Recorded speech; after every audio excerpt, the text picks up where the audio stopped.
Abhidhammi Topati Panno Pinya Tambaran Nidaya Sadato Patitambida Papunati Abhidhammatin Yude Abhidhammatin Dandadai Tenandadai Abhidhammatinangu Pucha Nijare Sayadai Sayadai Abhidhammatiyagu Nayu Nijare Abhidhammadhamma Patighaga Pugurai Pugurai Buddha Myaswa Hojaro Mugere Abhidhamma Sore Alon Linete Deya Khana Erana Dati Salu Tadanaba Akama Jabubu Alon Kayene Emedan Linete Abhidhammatiyagu Tin Yu Nijayaraha Alon Diyama Dambu Shibi Alon Tunyare Adinyango Yashijara Psepar Abhidhammi Topati Panno Pinya Tambadan Nidaya Abhidhammagu Sanitaja Lila Jame Tin Yu Jame Abhidhamma Lare Dai Chinton Jame Solution Buddha Myaswa Tadanaroma Simyin Zonu Sure Pinya Loka Jima Leve Chima Asonu Sure Pinya To Pinya Mu Yashijama Psit The Chaditanarine Meduvene Abhidhamma Ditanadoha Dudu Diaye Pinya Yi Aswan Asagu Myanmar do Deside Ditanaro Mupsito Abhidhamma Tanyare Soyeme Tuchare Adinyani Mimiru Danama Yashila Di Yashila Adinyaha Kudanama Pyokwe Dwara Mahu Jamadai Sainlu Mimi mental process lo kore say senema Kaiwan Nilu Mabola O a Jamadai Sain Lavi solution Di Adinyaha Mimi Po Emedama Tuchare Adinyan the Mupsila Maba Dajamu Abhidhamma Tanyare Sura along Jesu Miare look Tagrasia Jimia Pumbia Abhidhamma Sura analyze Lobido Piade Didana Mupsidi Dweja Nisan Luri Tweetin Nijare a Dwe a Tingo Pacho Vido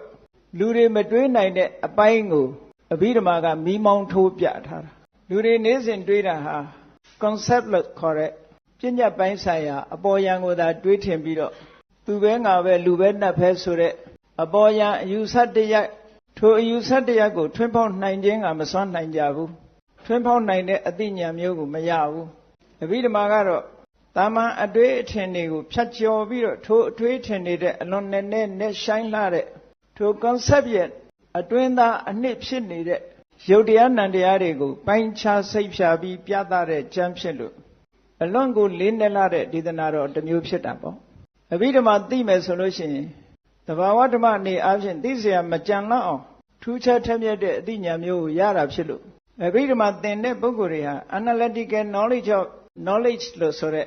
Patitambida Nyam Yogu Yashi Naima Psipa. Nyan Yan Sura Mimi legend Anitavama Mudi Viro Mimi legend Tare and Mimiro Tanama Psipola Psit. Abhidhamma Amiera Ayakandengu Quechan Sapiabiro Shumin Date. Nesabiaga Holushenle a Desi Quechabiro Hora Pitago. So as a Luribioni Jare Nasa Tema a Jangalitiku Powder Ayatema Bioni Jare six Sura leading be Buddha Myaswa Quecha Sapian Bido Hotar. Say Lubiare Nan Liha, the Wawa Dialiha, and Ezon Shikune Puesitare, Vidama Denebogo and Dide. Unity of 8. Kuku Lubiomeso 8 and 1. Say Sura the Wawa Diali the Kure Mabe. Shimuha Bawin Puesitara Pide. Say Lubiare Chigan the Wawa Dialiga the Kune to Segu me Vido Chipolare. Say in Azum Yalu Bioamehaga and Izon Konaku. Alo Shikune Puesitare Sura. Abhidhamma Ditanadoga Darling, Quechan Sapia Bido Piara Psitte. Tama Abin Biome solution, say the Kudebe, Yin Bido Pioneja. Yo Surenia Malebe, you go Quechan Sapia Bido Chija Ono. Yoshikua the Kude and Yadi needed a ten tandango. Tina is one, Yena is one, Shiva. Buddha Myaswa Abhidhamma Quechan Sapia Biala Deka. Awi Nigoga Shiku, Ataglayo Shiku Lusore, inseparable. Indivisible, Quelu Maya, Quetalu Mayare, Yoshikuye, a Bongha, Chiga Avian Yopelu Sura Nale Laya. Nandiabango G and Shikune, a Chigan Puesitavi, Yodiabanga Giro in a Shikunebe, Chigan Puesitare. To a Chigan Bido Puesitare, Yodian and the Arigobe, Tuyanga Bogu Dadua Yelu, Tilo a 10 minute of my Yatan Bido, Tide Pubido Madina Yaro. Oh, Vidama then light handed the Vianet. အားလုံးသိနေကြတဲ့အထင်အမြင်ဆိုတဲ့အပေါ်ယံအတွေးတွေကိုဖြတ်ကျော်ပြီးတော့အတွင်းအနှစ်ဖြစ်တဲ့သဘာဝတရားကလေးတွေရဲ့တစ်ခုစီတစ်ခုစီရဲ့ characteristic individual characteristic လို့ခေါ်တဲ့သဘာဝလက္ခဏာလေးတွေကိုသိရှိပြီးတော့လာတာဒါအဘိဓမ္မာသင်္မသိလာတဲ့သဘာဝတရားလေးတွေအဲ့ဒီလိုသဘာဝတရားလေးတွေကိုအသေးစိတ်သိအောင်အဘိဓမ္မာတရားကရှင်းလင်းပြလို့အဘိဓမ္မာတရားကိုရှင်မဗုဒ္ဓဂောသမိန့်ရှိတယ်ထက္ကရာဆရာကြီးကအမိန့်ရှိတယ်ပဗေဒတော်ဒေသနာခွဲခြားစိတ်ဖြန့်ပြီးတော့ဟောတဲ့ဒေသနာမျိုးဖြစ်တယ်တဲ့ပဗေဒတော်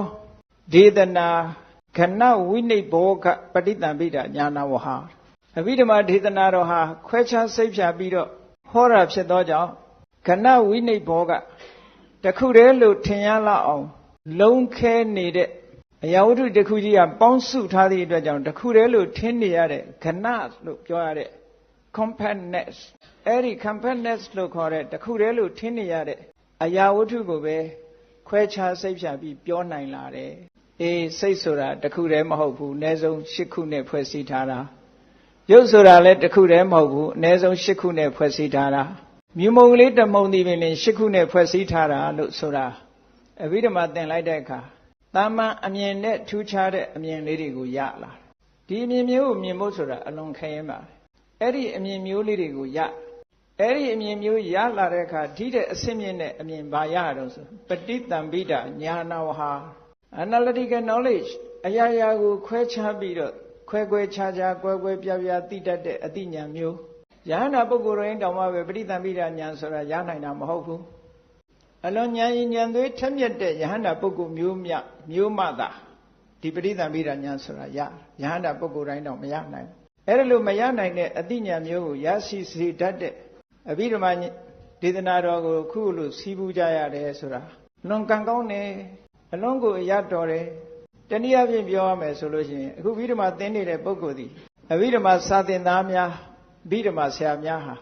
ဒီနေ့တစ်ချိန်ကြတော့အမြင့်ဆုံးအဆင့်ကိုရောက်ကြမယ်ဆိုရင်ပဋိသင်္ပိဒညာနာပတ္တပုဂ္ဂိုလ်ထူးတွေဖြစ်မှာပဲလို့ဘယ်သူကစွမ်းဆောင်ပေးတာတော့ဆိုဟောဒီအဘိဓမ္မာသင်တန်းအဘိဓမ္မာသင်ယူခြင်းကနေစွမ်းဆောင်ပေးသွားမှာပါဒါကြောင့်မို့လို့ရှင်မဗုဒ္ဓဂောသအထက်ကရာမှာအတိလင်းရေးထားတာအဘိဓမ္မေသုပ္ပတိပန္နောပညာတံပရံနေတယစတတောပဋိသင်္ပိဒပါပုဏ္ဏတိအဘိဓမ္မာကိုစနစ်တကျသင်ကြားလေ့လာမှတ်ရှုကြမယ်ဆိုလို့ရှိရင်အသိပညာရည်တွေနဲ့ပြည့်စုံလာနိုင်တယ်ပညာရည်တွေတိုးတက်မြင့်မားလာနိုင်တယ်နောက်ဆုံးအမြင့်ဆုံးပညာဖြစ်တဲ့ပဋိသင်္ပိဒဉာဏ်ထိအောင်ရောက်ရှိသွားနိုင်တယ်လို့ဒါအဘိဓမ္မာသင်ရခြင်းရဲ့အကျိုးကျေးဇူးတစ်ခုအနေနဲ့ဒီတစ်ပတ်ကအကျိုးကျေးဇူးတွေရှိပါအဘိဓမ္မာတရားတော်ဟာအလွန်လေးနဲ့လို့အဘိဓမ္မာသဘာဝတရားတွေကိုဆင်ခြင်စဉ်းစားလိုက်လို့ရှိရင်တလောကလုံးကြီးတစ်ခုလုံးဟာအရာခတ်သိမ်းဟာမြင်များပဲကျေပြန့်နေစေကမူအဘိဓမ္မာဆိုတဲ့ဘောင်တစ်ခုတည်းတွင်းလိုက်လို့ရှိရင်အလုံးဟာအကျုံးဝင်သွားပင်လေကြီးကနဲ့လဲနဲ့တဲ့ကျယ်လဲကျယ်တယ်လို့ပြောကြတယ်သို့တော့အဘိဓမ္မာဆိုတဲ့ဘောင်ကြီးထဲမှာထည့်လိုက်လို့ရှိရင်ပင်လေကြီးကကျဉ်းကျဉ်းလေးဖြစ်သွားနိုင်တယ်ဒါကြောင့်မို့လို့တေဟိုကျွန်းကနေပြီးတော့အိန္ဒိယမဟာဗောဓိပင်ကိုသွားရောက်ဖူးမြော်ဖို့ဆိုပြီးတော့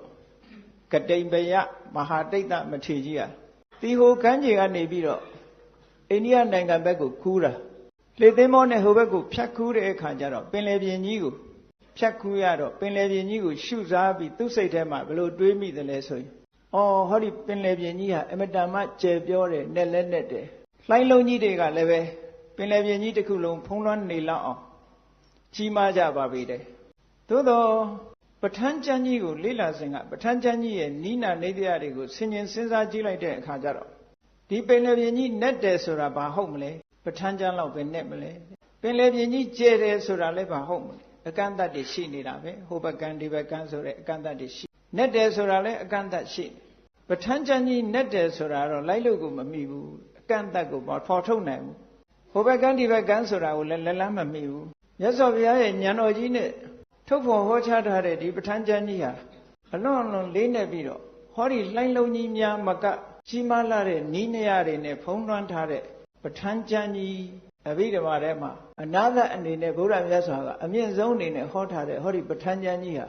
ပို့ပြီးတော့နက်နဲပြီးပို့ပြီးတော့ကျယ်ပြန့်တယ်လို့သူ့စိတ်ထဲမှာတွေးမိရင်ဘာဖြစ်လာတော့ဆိုရင်ပင်လယ်လှိုင်းလုံးကြီးတွေကိုချိပြီးတော့ရင်ထဲကပိဋိလှိုင်းလုံးကြီးတွေတက်လာအဲ့ဒီပိဋိလှိုင်းလုံးကြီးတွေကိုနှစ်သက်တဲ့သဘာဝဝိပဿနာဉာဏ်ဖြင့်